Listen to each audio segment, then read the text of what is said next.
معزز عزیزان من، دیکھتی آنکھوں اور سنتے کانوں کو میری طرف سے السلام علیکم۔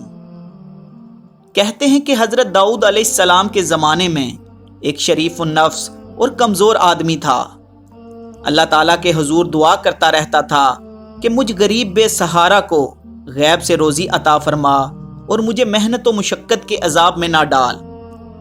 اللہ تعالیٰ لاچار گدھے پر گھوڑوں اور اونٹوں کا بوجھ نہیں لادا جا سکتا۔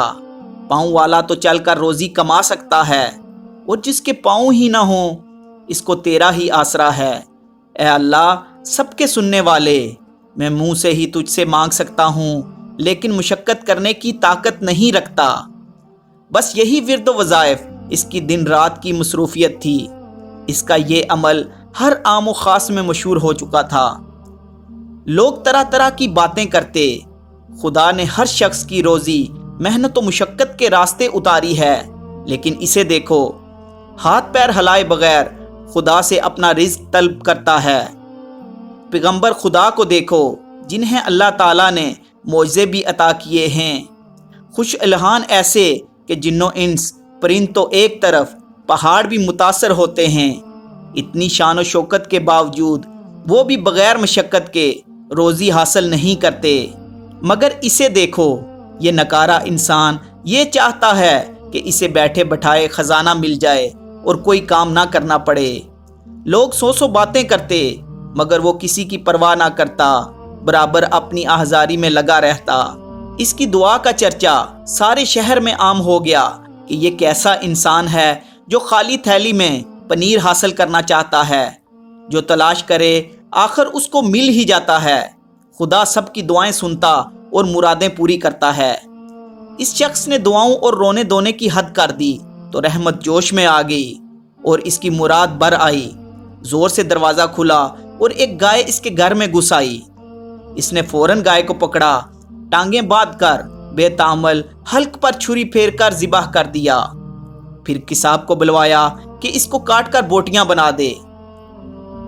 گائے کا مالک گلی کوچوں کی خاک چھانتا ہوا گائے تلاش کرتا ہوا ادھر آ نکلا۔ دیکھا کہ گائے ذبح ہو چکی تھی اور کسائی اس کی بوٹیاں کرنے میں بھی مصروف ہے۔ اس نے رونا دھونا اور چلانا شروع کر دیا، ارے ظالم، یہ کیا غضب کیا؟ یہ گائے تو میری تھی، تجھے بلا کیا حق تھا اسے پکڑ کر ذبح کرنے کا؟ دعا مانگنے والے نے جواب دیا، سنو بھائی، چیخنے چلانے کی ضرورت نہیں، میں برسوں سے اس دعا میں مصروف ہوں کہ اے اللہ میرا رزق میرے پاس پہنچا دے۔ اس نے دعا قبول کی، میں نے اسے خدا کی عطا سمجھ کر ذبح کر ڈالا۔ یہ جواب سن کر گائے کے مالک کے غصے کی انتہا نہ رہی۔ اس نے پہلے درویش کی خوب خبر لی، پھر اسے گریبان سے پکڑ کر حضرت داؤد علیہ السلام کی عدالت میں لے گیا۔ لوگوں نے گائے کے مالک کی باتیں سنی تو اسے حق پر قرار دیا۔ درویش نے اس بے بسی کی حالت میں آسمان کی طرف دیکھ کر کہا، اے خدائے رحمان و رحیم، تو اچھی طرح جانتا ہے کہ میں اپنی آرزو کی تکمیل کے لیے سینکڑوں روز شب و آزاری کرنے اور دعا مانگنے میں صرف کیے، اور میں نے روزے الست سے جو خواب دیکھا تھا اس نے مجھے تیری بندگی میں مست کر دیا۔ میری مثال اس مست اونٹ کی سی ہے جو سستی اور تھکان محسوس کیے بغیر منہ سے جاگ نکالے بوجھ اٹھائے چلا جاتا ہے کہ اپنی اونٹنی سے ملاپ کرے۔ میں نے جب اپنی مراد پائی تو یہ مجھے تیرا بندہ نافرمان سمجھ کر شیطان کی طرح کوس رہا ہے۔ اے اللہ، میں تو ہمیشہ تیرے ہی آگے دستے سوال دراز کرتا رہا ہوں، تو میری پردہ پوشی فرما اور مجھے ذلیل ہونے سے بچا لے۔ گائے والے نے چلا کر کہا، آسمان کی طرف کیا دیکھ رہا ہے؟ میری طرف دیکھ اور حقیقت کا سامنا کر۔ کیا تو سمجھتا ہے کہ خدا اور اس کے بندوں کو اس فریب میں مبتلا کر کے صاف صاف نکل جائے گا؟ دعا مانگنے والے نے اپنی پیشانی زمین پر رکھ دی اور رو کر بولنے لگا، اے خدائے ذوالجلال، اپنے اس بندے کو رسوا نہ کر، بے شک برا ہوں، خطا کار ہوں، تو عیبوں کو ڈانپنے والا ہے، اور اس نازک وقت میں میری مدد فرما۔ مقدمہ حضرت داؤد علیہ السلام کی عدالت میں پیش ہو گیا۔ پہلے گائے کے مالک نے دعویٰ پیش کیا اور کہا، اے پیغمبر خدا، میری گائے اتفاق سے اس شخص کے گھر میں جا گھسی۔ یہ بندہ نہ جانے کب سے تاک لگائے بیٹھا تھا۔ اس نے میری گائے کو پکڑ کر ذبح کر ڈالا۔ آپ کے سامنے میری فریاد ہے کہ اس سے دریافت کریں کہ اس نے ایسا کیوں کیا۔ دعا مانگنے والے نے اپنی صفائی میں یوں عرض کیا، اس شہر کے سبھی لوگ مجھے جانتے ہیں، آج تک میں نے کسی کا مال مارا نہ چوری کیا اور نہ ہی ناجائز کسی کو پریشان کیا۔ میرا گزشتہ کئی سال سے یہ معمول رہا ہے کہ شب و روز بارگاہ الہی میں دعا کرتا رہتا تھا کہ بغیر محنت و مشقت کے مجھے رزق عطا فرما۔ آخر کار مسلسل دعاؤں کے بعد اللہ تعالیٰ نے میری آرزو سنی اور یہ گائے خود بخود میرے گھر میں گھس آئی۔ میری آنکھوں میں اسے دیکھتے ہی نور آ گیا کہ حق تعالیٰ نے میری دعا قبول فرمائی اور رزق حلال بغیر محنت کے مل گیا۔ میں نے اللہ تعالیٰ کا شکر ادا کرتے ہوئے اس گائے کو ذبح کر ڈالا۔ یہ شخص نہ جانے کہاں سے شور مچاتا ہوا آ گیا اور کہنے لگا، یہ گائے میری ہے۔ حضرت داؤد علیہ السلام نے یہ سن کر فرمایا کہ ایسی معقول دلیل دے جس کی بنا پر تو نے گائے ذبح کی۔ تیرے بیان سے یہ ثابت ہوتا ہے کہ وہ گائے تجھے مالک نے دی، نہ تو نے خریدی۔ دعا مانگنے والے کی آنکھوں میں آنسو آ گئے۔ اے پیغمبر خدا، آپ بھی وہی کہنے لگے جو دوسرے کہہ رہے ہیں۔ ایک آہ دردناک اس کے دل سے نکلی اور اس نے آسمان کی طرف نگاہ اٹھا کر کہا، اے میرے دل کا درد جاننے والے، تو داؤد علیہ السلام کو روشنی عطا فرما اور انہیں حقیقت حال سے آگاہ فرما۔ یہ کہہ کر وہ داڑیں مار مار کر رونے لگا۔ اس کی آواز میں ایسا درد تھا کہ نہ صرف سنگ موم ہو گئے بلکہ حضرت داؤد علیہ السلام کا دل بھی دہل گیا۔ انہوں نے گائے کے مالک سے کہا کہ اس کا فیصلہ ایک دن کے بعد کیا جائے گا۔ پیغمبر خدا اپنے حجرے میں داخل ہوئے اور اپنی عبادت گاہ کا دروازہ بند کر دیا۔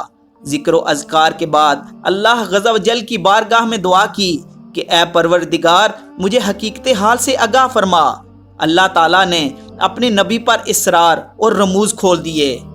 دوسرے دن دونوں کو طلب کیا گیا۔ حضرت داؤد علیہ السلام نے یہ فیصلہ دیا۔ گائے کے مالک کو کہا کہ اس شخص کا پیچھا چھوڑ دے اور اسے معاف کر دے۔ حق تعالیٰ نے تیرے گناہوں کی پردہ پوشی فرمائی ہے، تو بھی اس کی ستاری کا حق ادا کر اور اپنے گائے کی طرف سے صبر کر۔ حضرت داؤد علیہ السلام کا ارشاد سنتے ہی اس بدبخت نے کہا، کیا اب کوئی نئی شریعت نافذ ہو گئی ہے؟ آپ کے انصاف کی شہرت زمین و آسمان تک پہنچ چکی ہے، مگر میرے ساتھ ظلم کیوں؟ یہ انصاف نہیں، ظلم ہے۔ دوسری مرتبہ حضرت داؤد علیہ السلام نے فرمایا، اپنا سارا مال اور جائیداد اس مظلوم کے حوالے کر دے، ورنہ تیری سخت رسوائی ہوگی، اور کچھ عجب نہیں کہ جو ظلم و ستم تو نے کیے وہ بھی ظاہر ہو جائیں گے۔ گائے والے نے یہ کلمات سنتے ہی اپنے سر پر خاک ڈالنا شروع کر دی، گریبان پھاڑ ڈالا، بدحواس ہو کر بولا، اے داؤد، اچھا فیصلہ سنایا، مجھ پر ظلم و زیادتی کی حد کر دی، نعوذ باللہ۔ مجھے تو معلوم ہوتا ہے کہ تو اپنے ہوش و حواس میں نہیں رہا۔ حضرت داؤد علیہ السلام نے اسے قریب بلایا اور کہا، اے بدبخت، اس ہنگامے سے باز آ جا، کہیں یہ تیری ہلاکت کا باعث نہ بن جائے، جو تو نے بویا وہ اب کاٹ۔ اب تیسری مرتبہ حضرت داؤد علیہ السلام نے ارشاد فرمایا، تو اپنے اہل و عیال بھی اس کے حوالے کر دے۔ اس حکم پر تو وہ پتھر سے اپنا سر پھوڑنے لگا۔ لوگ بھی حیران تھے کہ حضرت یہ کیسا حکم دے رہے ہیں۔ تماشائی پیغمبر خدا کے احکام کی اصل وجہ سے ناواقف تھے۔ ان میں سے دو آدمی کہنے لگے، اے اللہ کے نبی علیہ السلام، آپ کی ذات بابرکت ہے، ایسا سری ظلم ہم سب حیرت میں ہیں۔ بے قصور گائے والے پر اتنا ظلم آخر کیوں؟ اور جس نے گائے پکڑ کر ذبح کر ڈالی اسے آپ نے بری کر دیا۔ حضرت داؤد علیہ السلام نے ارشاد فرمایا کہ اب وہ وقت آن پہنچا ہے کہ میں اس کے سارے پوشیدہ راز ظاہر کر دوں۔ حضرت داؤد علیہ السلام سب کو دریا کے کنارے ایک بہت پرانے گھنے درخت کے نیچے لے گئے۔ وہ گھنا درخت جس کی شاخیں آپس میں گتھی ہوئی تھی، سورج کی شعاؤں کی زمین تک پہنچنے نہیں دیتی تھی۔ کیا تم لوگ جانتے ہو کہ اس درخت کے نیچے ایک آدمی کو قتل کیا گیا تھا؟ یقیناً تم نہیں جانتے، البتہ وہ جانتا ہے جس نے اس زمین و آسمان کو پیدا فرمایا۔ حضرت داؤد علیہ السلام نے فرمایا، حقیقت یہ ہے کہ اس گائے والے نے اپنے آقا کو قتل کیا۔ یہ شخص اصل میں مقتول کا زر خرید غلام تھا۔ اس نے اپنے آقا کو قتل کر کے اس کی مال و دولت اور جائیداد پر قبضہ کر لیا۔ مظلوم دعا مانگنے والا اسی مقتول کا بیٹا ہے۔ پھر اس بے رحم اور سنگ دل شخص نے اپنے مقتول آقا کے کم سن یتیم بچوں پر ظلم کرنا شروع کر دیا۔ ان سے سب کچھ چھین لیا۔ یہ نمک حرامی پہ اتر آیا اور اس کے آقا کے بچے دانے دانے کے محتاج ہو گئے۔ اس مردود نے اپنے گناہوں کا پردہ خود ہی فاش کیا۔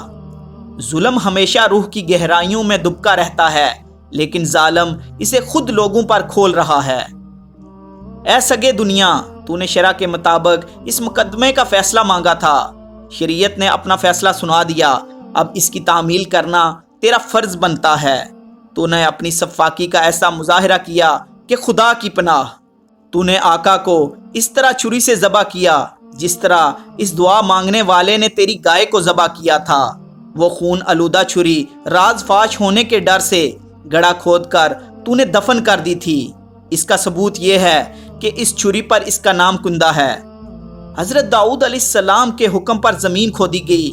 گڑھے کے اندر سے ایک شخص کی کھوپڑی اور لمبی سی چھری برآمد ہوئی۔ اب گائے والا خوف سے تھر تھر کانپنے لگا۔ مجمع پر سکتے کا عالم طاری تھا۔ لوگوں نے اپنے سروں سے کپڑے اور ٹوپیاں ہٹا دی، ننگے سر ہو کر سامنے آئے اور عرض کرنے لگے، اے خدا کے سچے پیغمبر علیہ السلام، ہم فطری نابینا ثابت ہوئے۔ ہم نے آپ کی زبان مبارک پر اعتبار نہ کیا، آپ ہماری گستاخی معاف فرما دیں۔ حضرت داؤد علیہ السلام نے سب کو معاف کر دیا۔ پھر گائے والے کے بارے میں حکم دیا، کیونکہ اس شخص کے ظلم کا پردہ کھل چکا ہے اور قاتل ہے، اس لیے شریعت کا فیصلہ یہ ہے کہ اسے قصاص لیا جائے۔ چنانچہ اسی چھری کے ساتھ اس کی گردن اڑا دی گئی۔ اللہ تعالیٰ سے دعا ہے کہ اللہ تعالیٰ ہمیں برائیوں سے بچنے اور نیکیاں کرنے کی توفیق عطا فرمائے۔ آمین یا رب العالمین۔